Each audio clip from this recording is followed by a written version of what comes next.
don't have enough money for Taco Bell, but what I do have pleases me greatly. This is one of the most recognizable pieces of art in all of D&D history. It's the cover of the Fiend Folio, the Great Britain or English version of their dungeon monster manual. And this is a Githyanki on the cover with probably a magic sword. And these guys are tough. They are badass.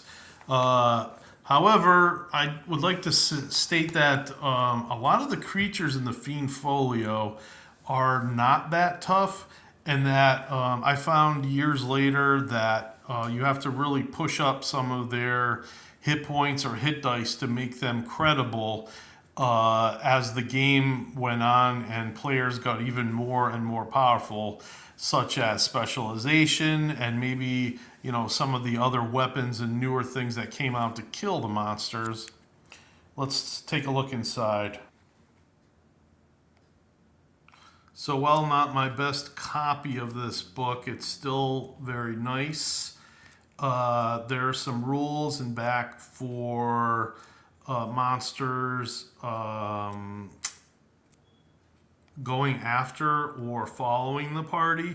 There's also, again, the same list of what you can expect for treasure in this edition. There's some pretty good monsters, and like I said, as the players go up levels, you might want to up the hit points or the hit dice of some of these creatures.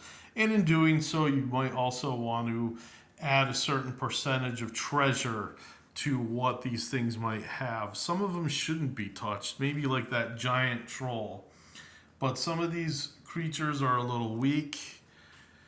The Slad first make their appearance in this book, and they're very tough. Maybe don't touch that. But there are some other ones in here which are, again, they're lacking. Let's see here.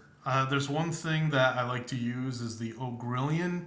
They kind of fill the void between, orcs and ogres. Ogres are like 5 hit dice, and Ogrillions are only 2. So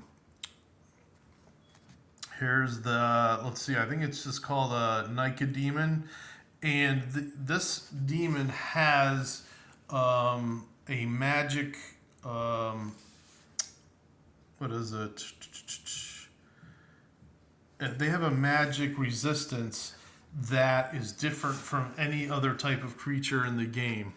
You might want to look into that. I used to like to use the Steam, the Mephits.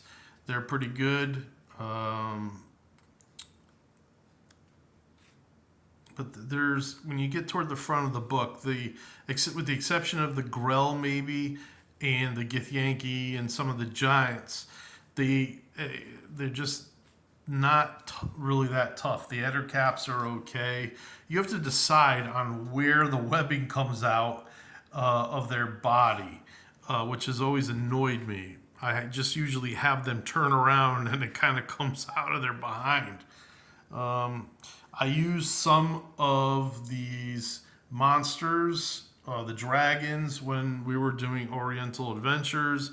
They're certainly not very tough. I always love the picture of like the devil dogs.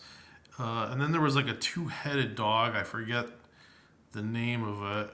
One of the most powerful things you can use in this book is at the very beginning, but you don't want to use it against anybody except for a troublesome player who fails to follow his alignment. You have this guy follow him around, and he's the only one that can see him. And what happens is eventually this guy, Alix, will attack him. None of the other people in the party will see him, or I believe can hurt him. I'd have to reread this, but it's one of those things where it's like, if you don't follow your god's rule or whatever, guess what? You're going to be killed.